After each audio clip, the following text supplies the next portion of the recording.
Thank you, Tanya. Um, Thank you for that very detailed and very good overview of what I'm going to talk about. So what I'd like to focus on, as Tanya mentioned to you, is the fact that I've owned two of these compact M2 preclinical systems, and we found them very, very useful in a variety of different ways.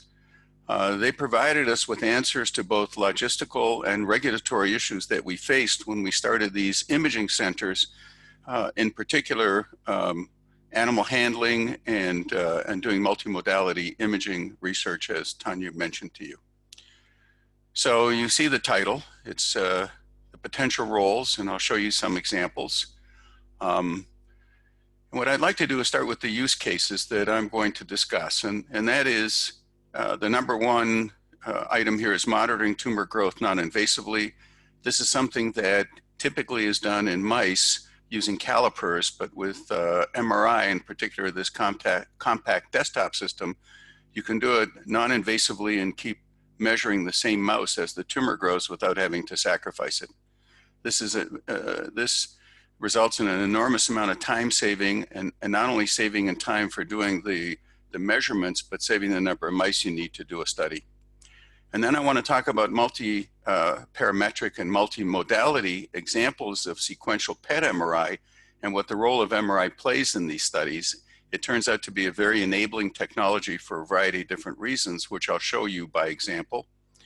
And then another very important use case for us was studying these PDX models. These are called patient-derived xenografts, in which tumor tissue is taken from a patient, implanted in a nude mouse. You'll see an example of a nude mouse in this presentation. And also looking at implanted cell lines, which are animal models for the human diseases we're studying.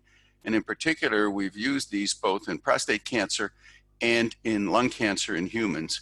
And finally, a very interesting and useful set of studies are perfusion studies, where you can measure blood flow in physiological units, not just MRI units, on this M2 platform. This was developed in collaboration with Peter Bendel, who's the Chief Technology Officer of Aspect. So here's an example of the array of instruments that are typically found in a small animal imaging facility. That's what SAIF stands for. And in the Longwood area, which is the area where Harvard Medical School, Brigham and Women Children's Hospital, and the Beth Israel Deaconess Medical Centers are located within a 1 or 2 block area, we established a multi-institutional, multi-modality imaging center spanning optical imaging, SPECT, PET, and MRI. And you see an example of a PET MRI scan, a PET CT scan, sorry, on the top right-hand picture on this slide. Now, these are the typical MRI scanners you'll find in one of these facilities, the so-called vertical magnets, which you see here on the left, an 8.5 Tesla, 9 centimeter bore magnet.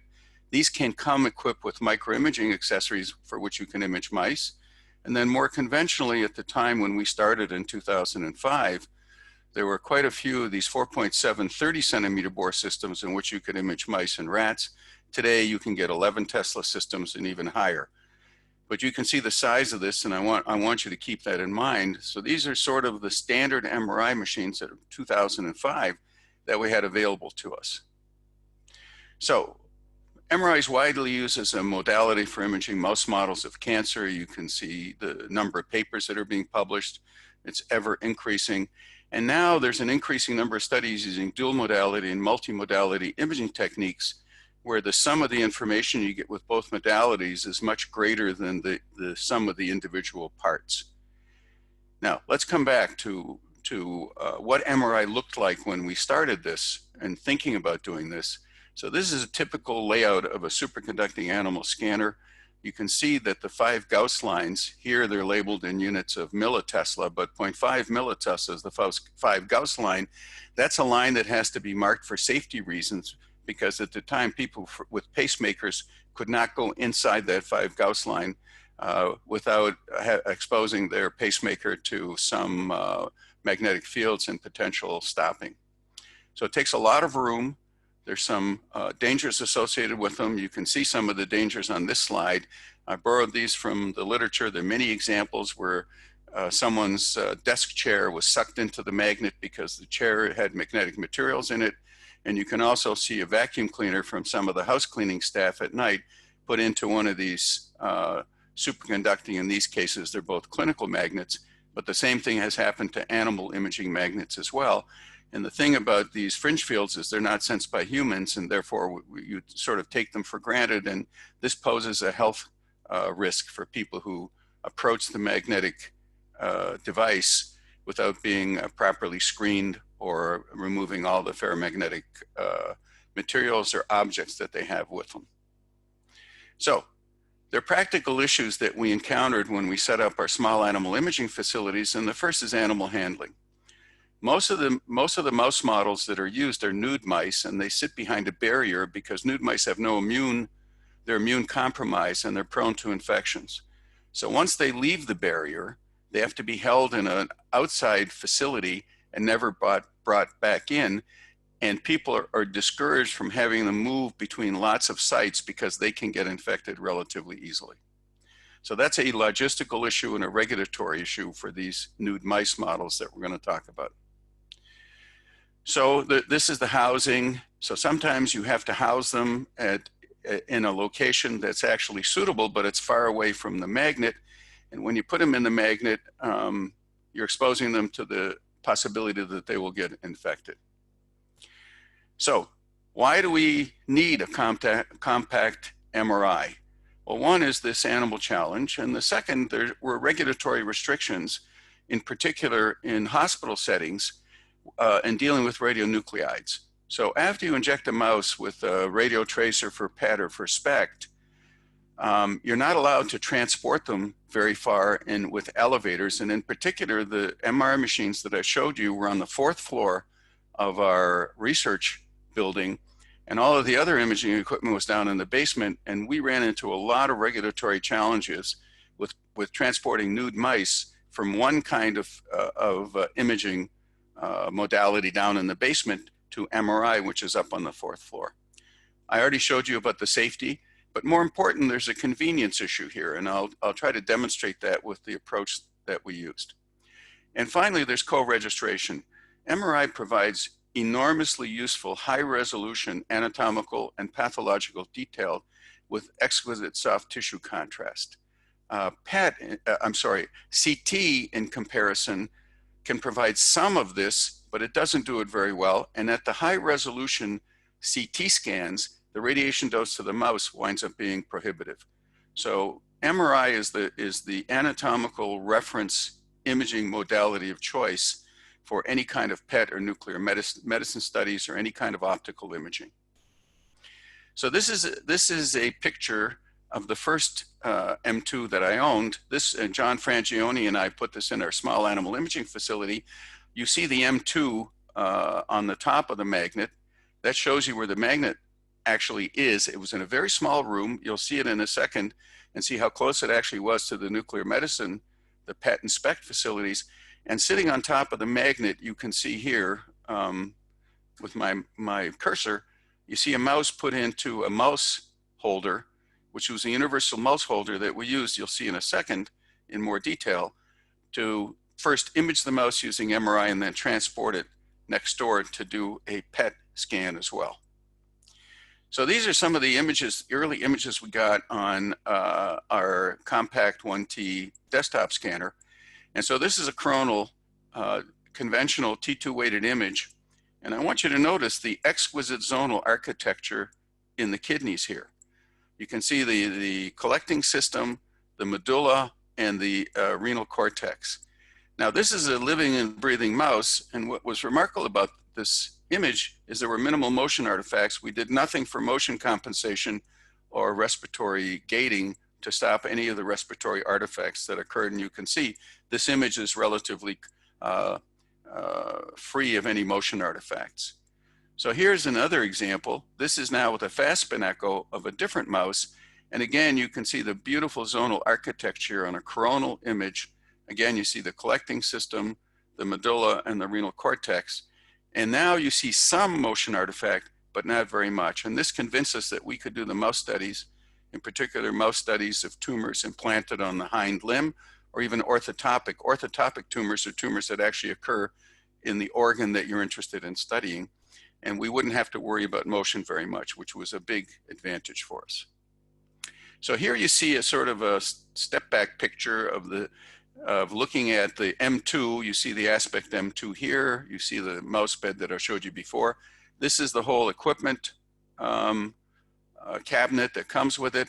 And in here, you'll see, you can only see one of them because the door's open. And this is actually a lead shielded door that we close when we're doing nuclear medicine back at the Beth Israel Deaconess Medical Center where this was sited. We didn't have a lot of space. This was in the basement. And we could site these, you can see, very, very close together, which actually wound up being very, very useful for us.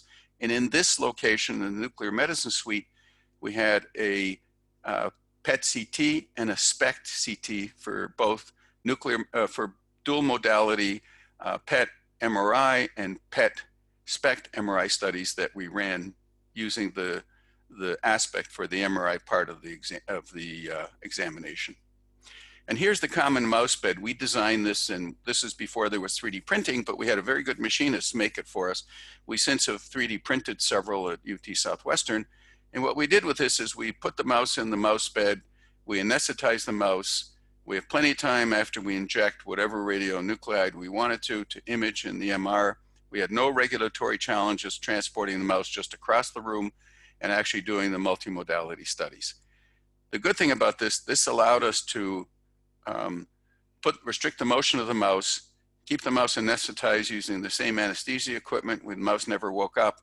We took him across and we could do the PET and SPECT scan sequentially after we did the MRI. And this enabled a lot of very interesting studies.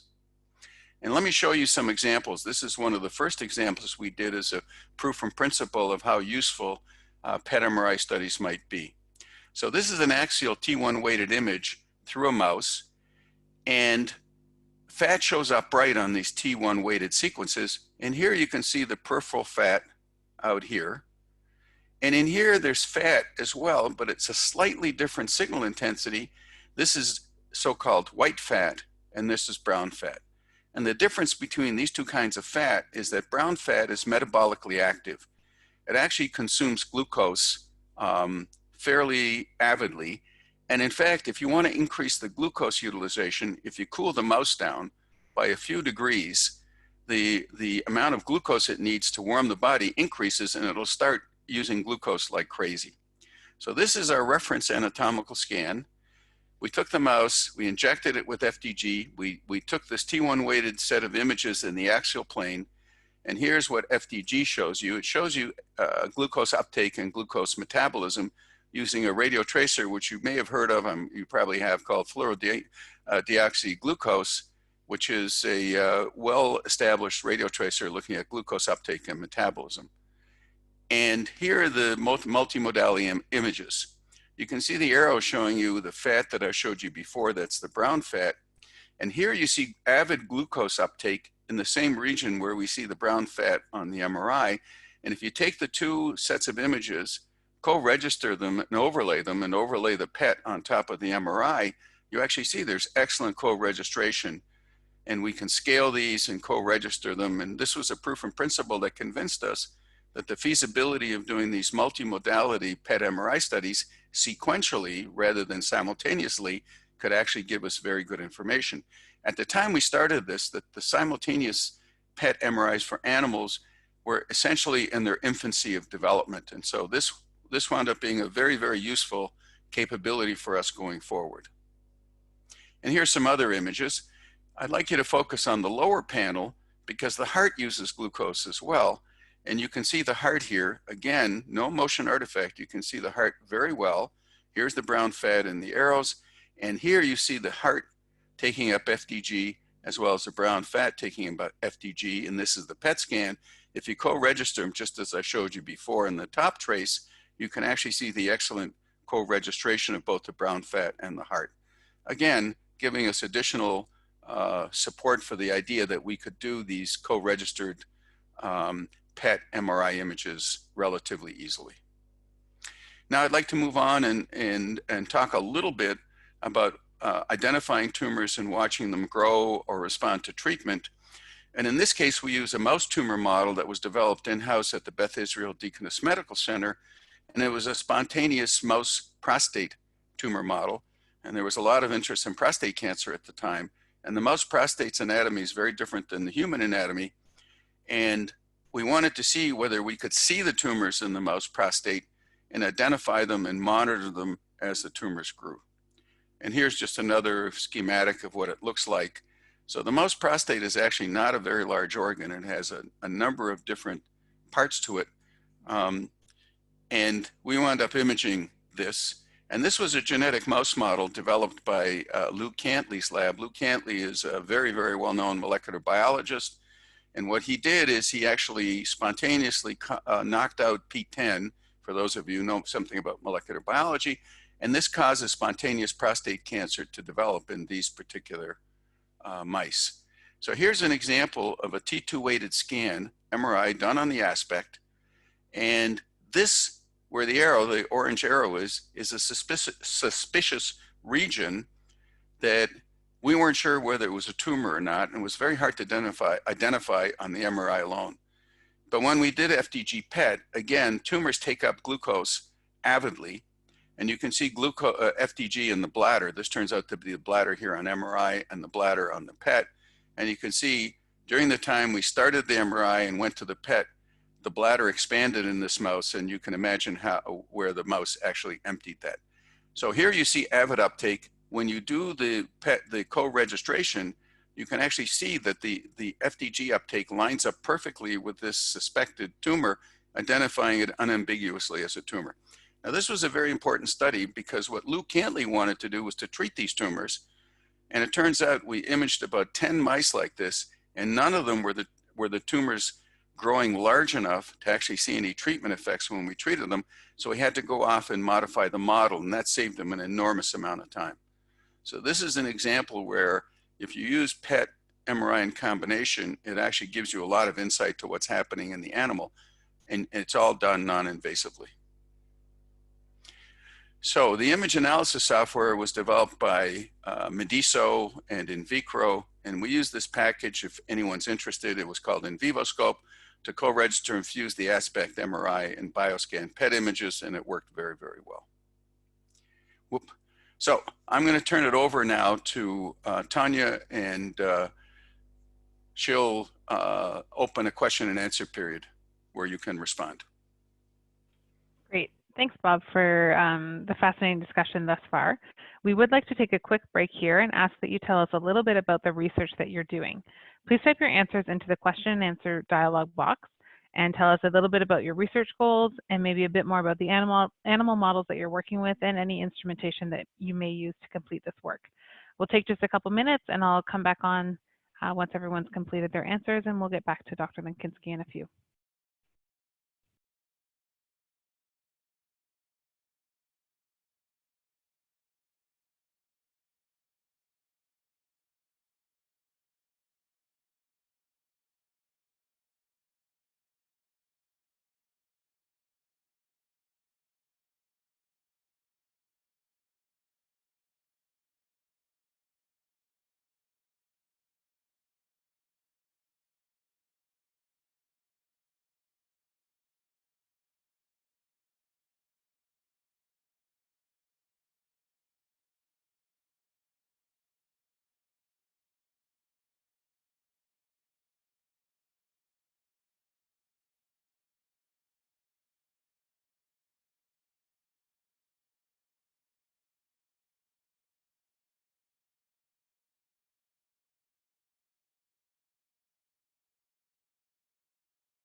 Great. Thank you all for taking some time to tell us a little bit more about the research that you're doing. Feel free to finish up typing your notes as we turn things back over to Dr. Lenkinski for the next part of his webinar.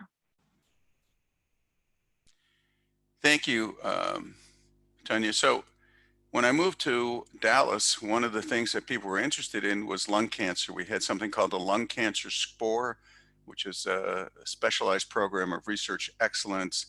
And it dealt with both the biology, physiology, and treatment of lung cancers. And we collaborated with a very talented MD PhD graduate from the University of Pennsylvania, Ralph DeBardinas, and he was very interested in looking at PET MRI of lung cancer models in combination with actually some of the clinical studies that we were doing. And let me show you exactly the protocol we used to do the PET MRI of these. So we'd anesthetize the mouse and place the mouse on the common mouse holder that I showed you before.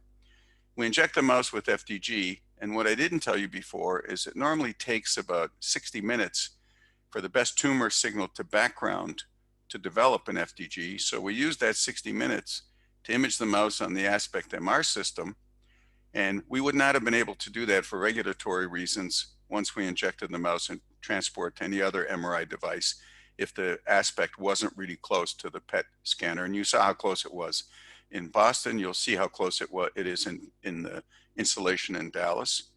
And we would do, at this point, not only T1 and T2 weighted, we do dynamic contrast MRI and diffusion-weighted imaging. We transfer the mouse after the imaging was done.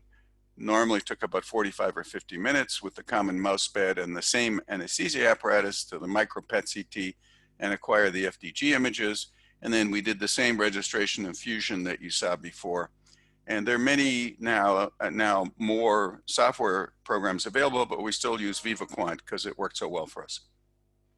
So here's a nude mouse, is anesthetized and placed on the common bed.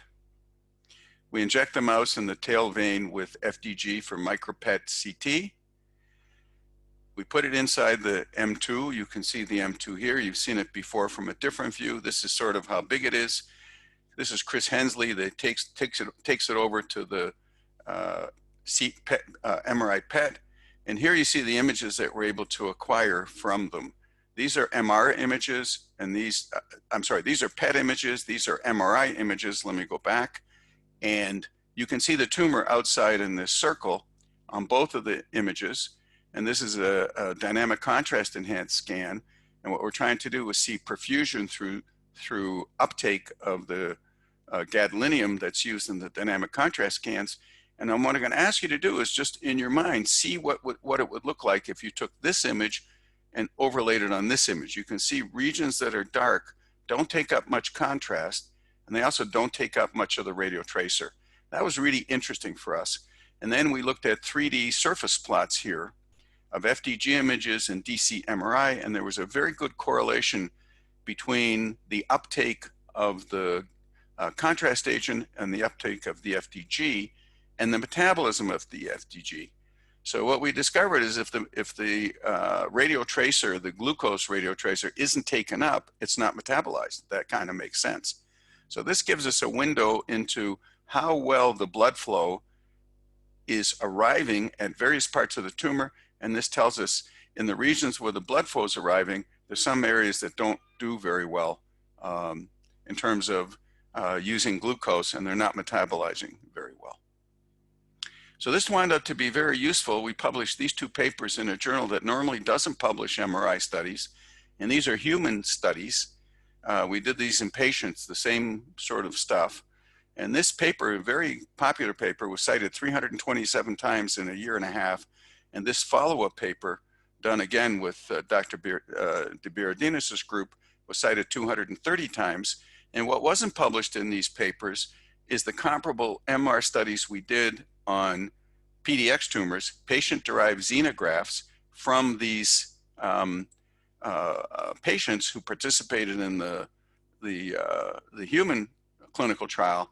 And we followed those up with much more comprehensive studies that we could do on the mice, because we had the tumors, we could take them out, we could do detailed histopathology and staining and genetic analysis and metabolomics.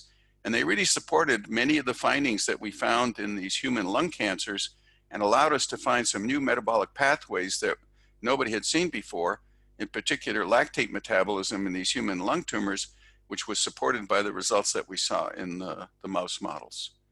And here's an example of one of those tracers. So here you see this is an FDG glucose on a patient with a squamous cell patient-derived xenograft. So this is actually a tumor taken from a patient, implanted on the hind limb of the mouse. And you see it takes up glucose. but it doesn't take it up uniformly over the whole tumor, which turned out to be very interesting. And this is an indication of heterogeneity of metabolism in the tumor, which we saw in the patient studies, but we had never focused on it in any of the mouse models that we were looking at. And so this just, I won't go through these slides except to tell us that we could actually distinguish tumors that had a lot of blood flow from tumors that didn't have a lot of blood flow. And it showed us the same results in mice that we saw in humans when we did blood flow experiments in the humans as well. Now, we couldn't do many blood flow experiments in humans just because the number of patients we had wasn't very large. But in mouse models, particularly in these cell line xenografts, these are not PDX, but they're human cell lines grown in the hind limb of the mouse. We could do 50 mice and see as many of these features as we wanted to and study them in enormous detail. And that was where the M2 wound up being very useful. And here's a pilot study just to show you an example of another radiotracer. So this is fluoromyzonidazole, which is a tracer that's used for hypoxia. It's a PET tracer for hypoxia. And we could actually correlate perfusion studies done on a mouse with these hypoxic cell tracers. I'm going to stop here and turn it back to Tanya, and she's going to conduct an audience poll. Great, thanks, Dr. Lenkinski. We would now like to just take a few moments for this poll question. Let me get it started. After learning more about the multimodal imaging that Dr. Lenkinski did at both Harvard and UT Southwestern, which one of the following would you like to learn more about? Please feel free to click all that apply.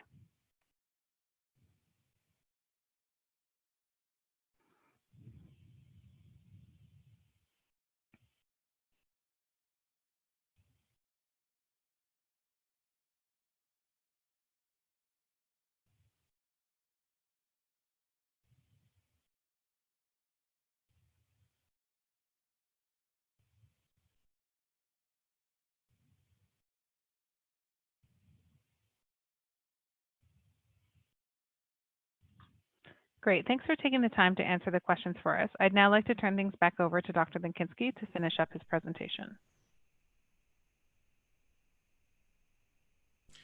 Thank you, Tanya. So what does the compact aspect system do for PET MRI?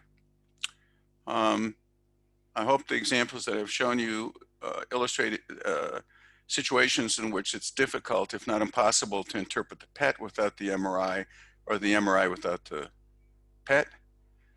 We can do these experiments in a regulatory compliant way. It actually simplifies all the regulatory compliance, particularly for the radio tracers, the injection, the transportation of radioactive mice. It provides a simple, reproducible, robust method for co-registration and fusion, and it really simplifies the workflow.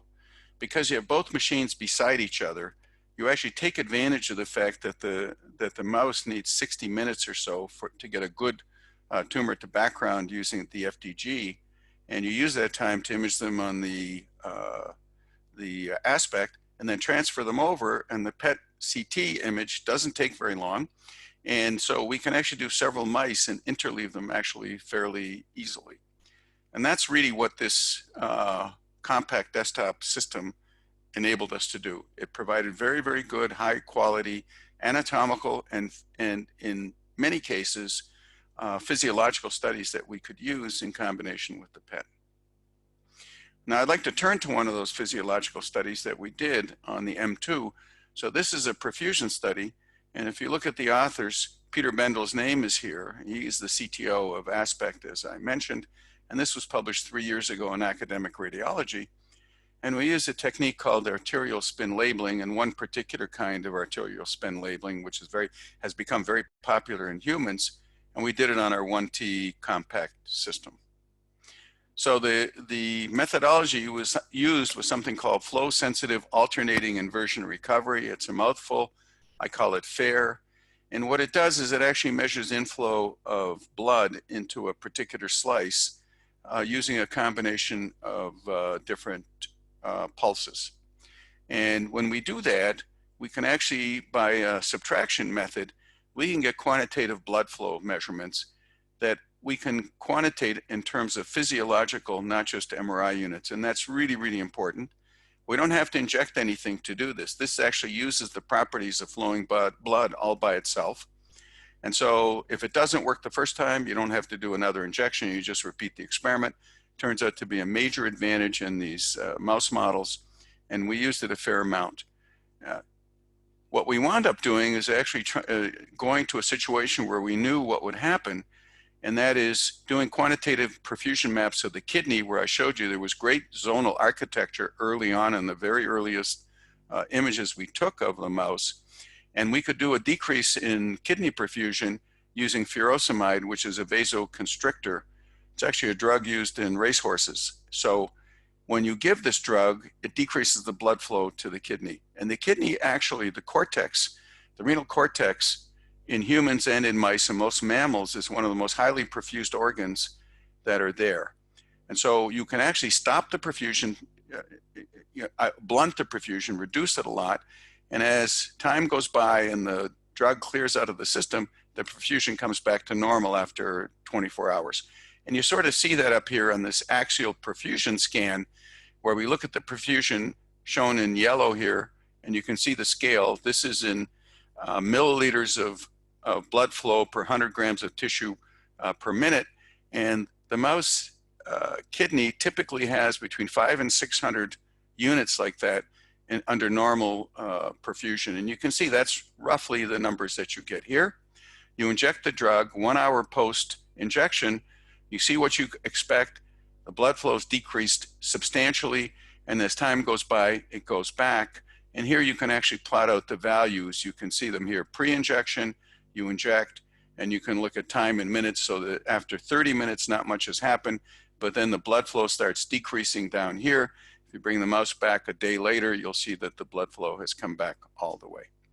And we did a bunch of different correlations with the size of the mouse and other factors, and this turned out to be a very, very reproducible experiment, and it led us to use this in a bunch of physiological studies. And so not only is the 1T an excellent anatomical imager, it's also a very good physiological imager as well.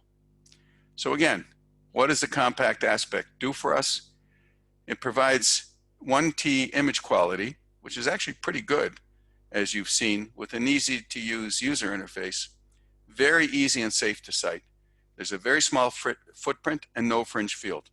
In fact, if you looked at that magnet, it's actually quite rectangular. You can put your iPhone on top of it and nothing will happen to the iPhone. The only safety consideration you have to take, or any measure you have to take, is when you go home at night, you have to put these closing lids on the bore. You don't want to leave those open in case somebody walks by with something magnetic. That's the only place where something might get sucked into the magnet. That's never, ever happened to us. And it enables regulatory compliant, easy to use, safe, convenient multimodality imaging. And it really gave us some opportunities to do some studies that supported a lot of the translational studies that we did on humans. And we used it a lot. It winds up being a very heavily used machine in Dallas, and a very easy to use. We've trained many users in different labs to use it. And as I mentioned all the use cases, I hope I've shown you use cases that illustrates its use. There are many others that you'll hear from other people, but that really made a very, very important advance in our imaging capability, both at Harvard and at UT Southwestern. So I'm going to stop there, and we're going to go to the question and answer period, and I want to thank you for joining in this webinar, and I hope it illustrates some of the advantages of this particular system. Thank you. Great. Thanks, Dr. Lenkinski, for the excellent webinar. As I mentioned at the beginning, we actually are hoping to use the rest of the hour, so about 20 minutes or so, to answer some of the questions that came through throughout the webinar, and feel free to answer or type in some more questions that may have come up as you were watching Dr. Lenkinski's presentation.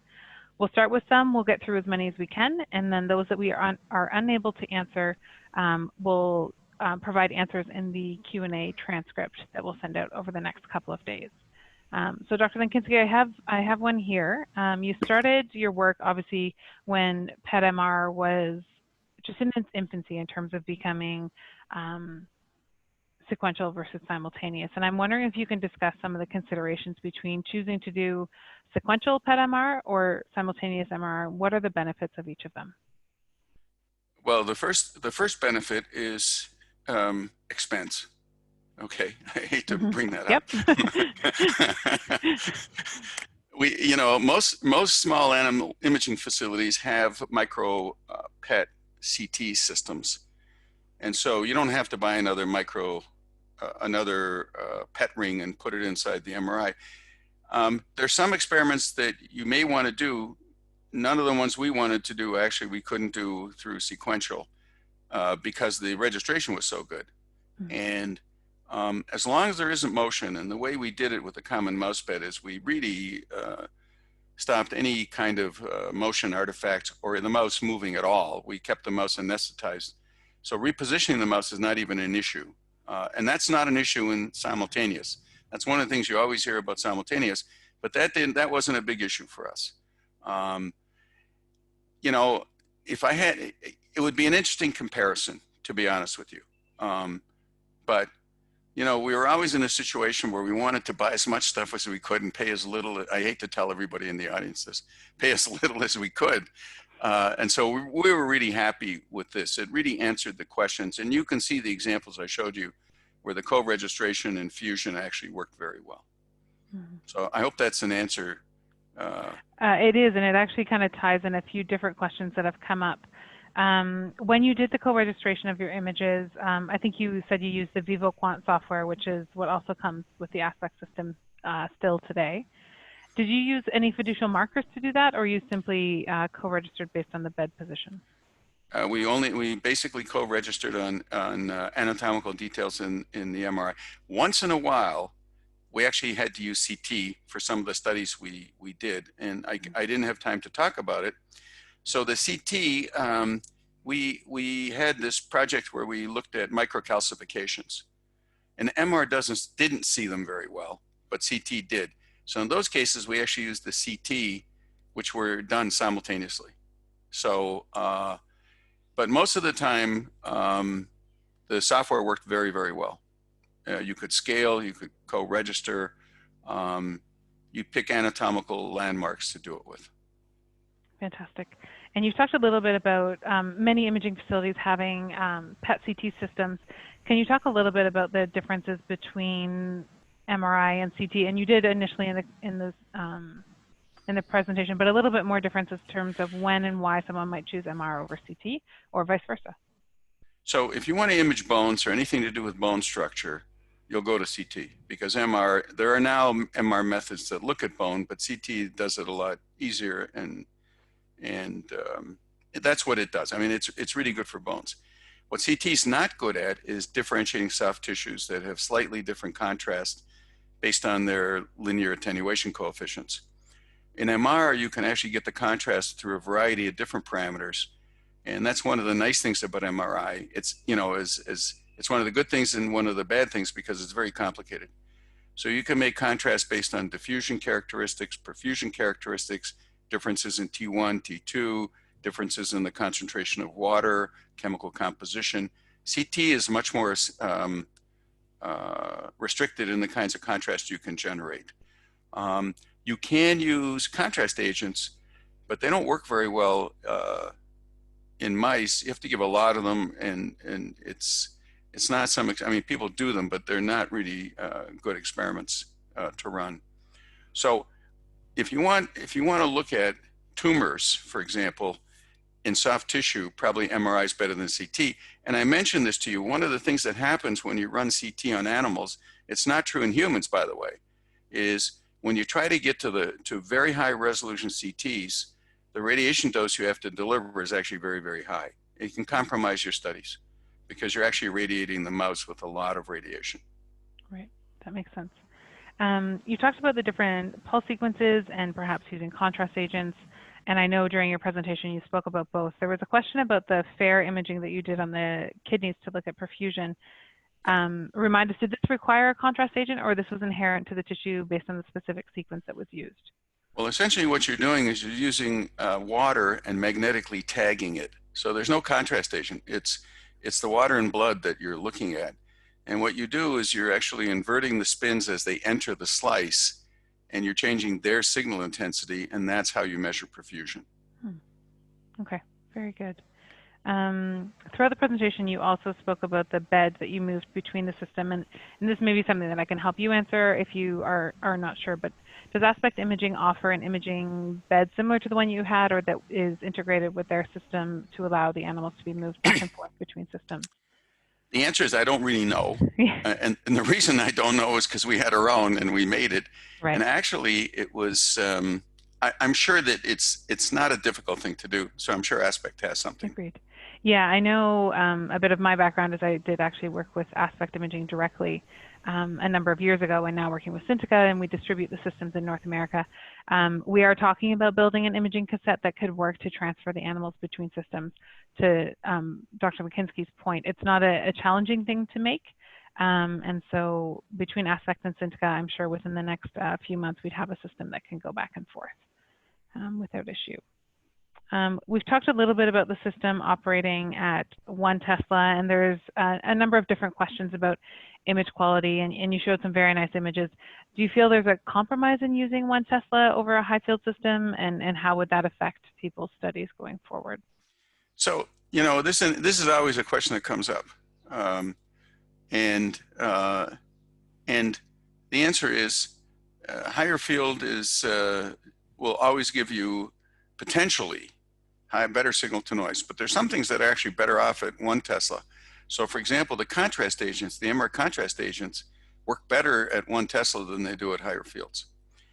The issue, I think, is more about the safety and the accessibility. So you could see, we could put, you know, at Boston, we never would have had room to put a supercon magnet anywhere near our nuclear medicine scanners.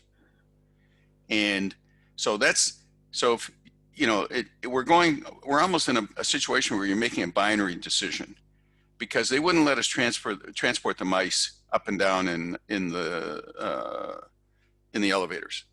So if you wanted to do these experiments, that was our only option, and it turned out to work very well. So, you know, image quality is only one of the variables you worry about when you do these experiments. Animal preparation time, the amount of time you have to keep an animal under anesthesia.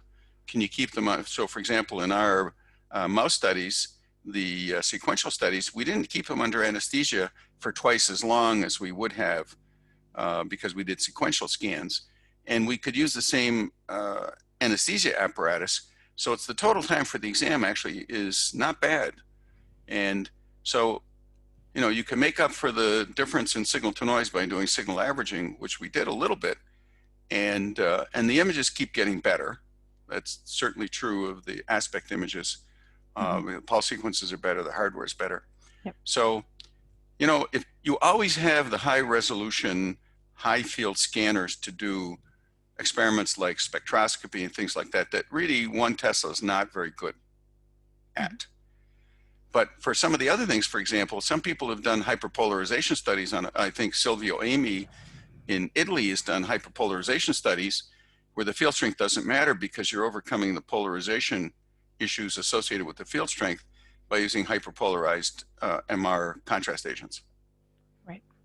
So, I mean, it all depends on what experiment you'd like to do. I think that's very appropriate in terms of system capabilities, image quality, sighting, everything that we've discussed today. I think it really does paint a bigger picture in choosing the system that's appropriate to use. I think you mentioned it towards the end, but the question has come up a few times in terms of the people that operate the system. Are they typically physicists, or are they more the biology-focused people? What's been your experience at both Harvard and UT Southwestern? So, and let me tell you one of the biggest problems with imaging mice, doing tail vein injections. I laugh, yes. Why are you laughing, Tanya? I have also faced the same problem. Okay. So when you find someone, I don't care if he's a physicist, a janitor, or whatever, if they can do tail vein injections, you keep them because it's a skill. John Frangione had someone who did retinal injections. I don't even know how you do those. So typically, if we had a lab, like we have 3 or 4 major users in Boston and major users in Dallas, and they would take one of their either animal techs or postdocs and train them how to run the system. Mm. And they could come in enough hours and run the scanner, and there's no safety issues. So, you'd show them, when you leave, just put the lids on the bore size, and they would get their own data, and they actually did very well. The gentleman whose picture you saw, who was traveling back and forth in Dallas between the PET and the MRI, he ran a lot of his own studies, and he was a resident at the time. He'd come down enough hours and run them. So, the nice thing is you don't need a tech to run them if you have people who are going to do it a lot. You can train them and they know how to do it. And one of the things that we always thought about doing is putting one of these scanners behind the animal barrier so you wouldn't have to take the animals out, these nude mice, and expose them to stuff. But we never got around to doing that. I guess I can add to, go ahead. No, finish. Yeah, but it's an easy system to run. Yeah. And I think that was what I was going to add. So I mentioned previously that I did actually work directly for Aspect. My background is not MR physics. My background was strictly biochemistry and different things. And within a month or two of training remotely with the team in Israel, I was able to do demos for people and be able to operate the system myself as well. So it's definitely something that can be operated by those who don't have a background in physics. Although there is a great question in terms of those who do have a background in physics. Is there the possibility for them to optimize, customize, and develop their own pulse sequences? And Dr. Lenkinski, I'll take your answer first, and then I may add to it depending on. Sure. I mean, there is overhead. You have to learn how to pulse program it, and that's true of almost any MRI system, but it's possible to do. And there are many sites that have people who do that, and you can customize your own pulse sequences, develop them. There was one site out at University of California in San Diego that used to develop the pulse sequence, which they actually developed for humans, and they actually engineered it for the Aspect, and that was a very short TE pulse sequence, UTE, ultra short TE, for lung imaging and all kinds of tissues that have short TEs, and that opened up a whole bunch of possibilities for them. So that is possible. It takes a little overhead and it takes some training. Excellent. And I'll add to that and actually jump onto that lung sequence that you talked about as well. There is a pulse development sequence kit available from Aspect. It's something that they typically kind of pre-screen to ensure that those who would be working with it really do have a fundamental knowledge of how to use it to develop their own sequences. But within the software, it's really easy for those who understand the different sequence parameters to adjust those to optimize the sequences and then save those so that those who perhaps don't have that background in physics can operate that sequence on their own when it makes sense. There is a question about working with infectious diseases, and typically, as we've talked about, MRI imaging of the lung isn't its strong point. With the ultra-short TE sequence and other sequences available on the Aspect system, Dr. Lenkinski, do you feel that lung imaging is possible with this instrument? Yeah, I mean, again, it depends on what particular pathologies you'd like to study. And again, this is where you might want to use a combination of CT and MR, because CT is very good at the lung. Yeah.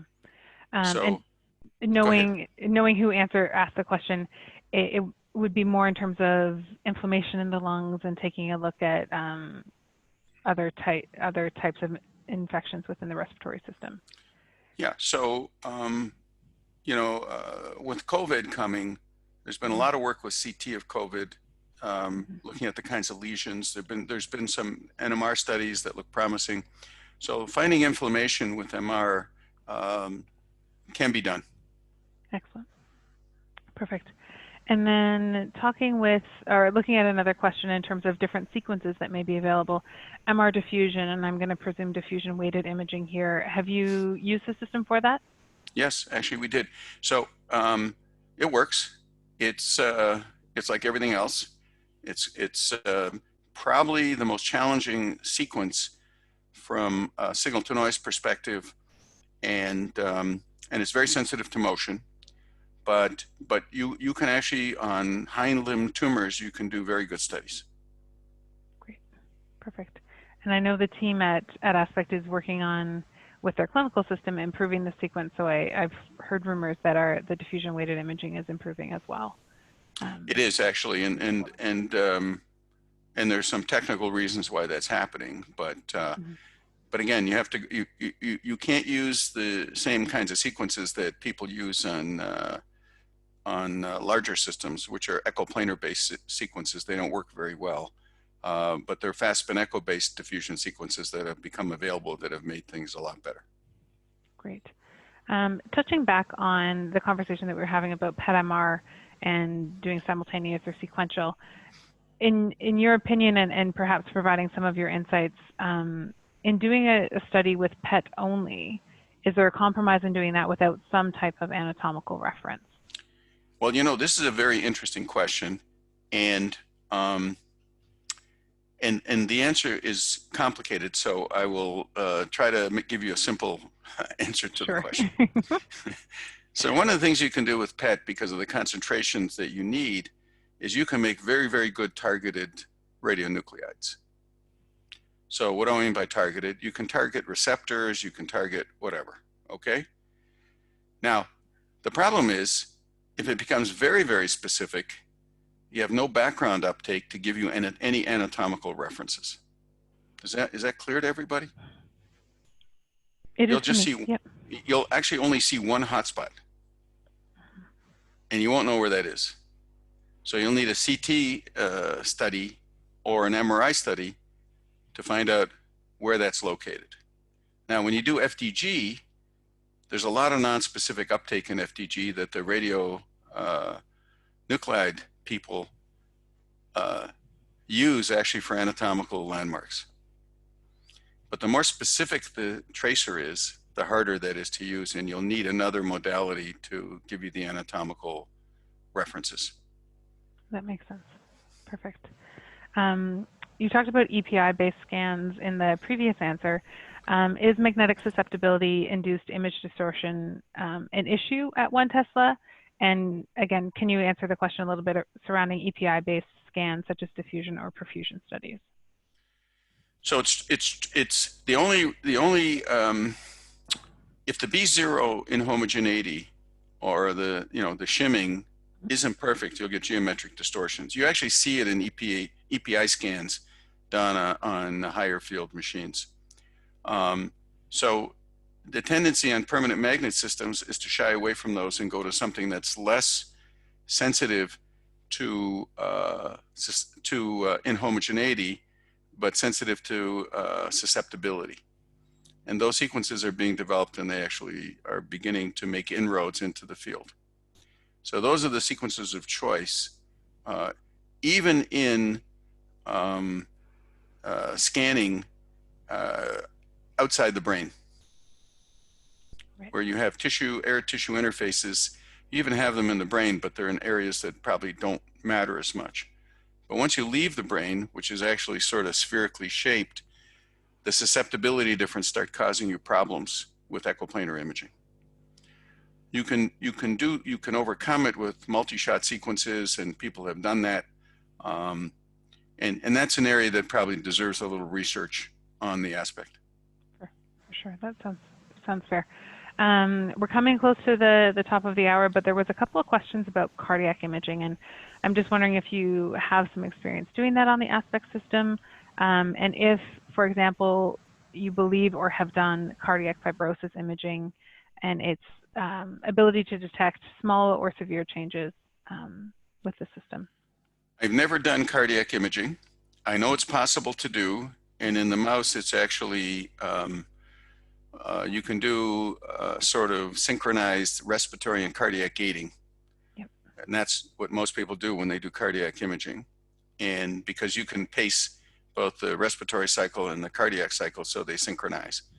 So the breathing and the heartbeats, you breathe every so many heartbeats and you synchronize that.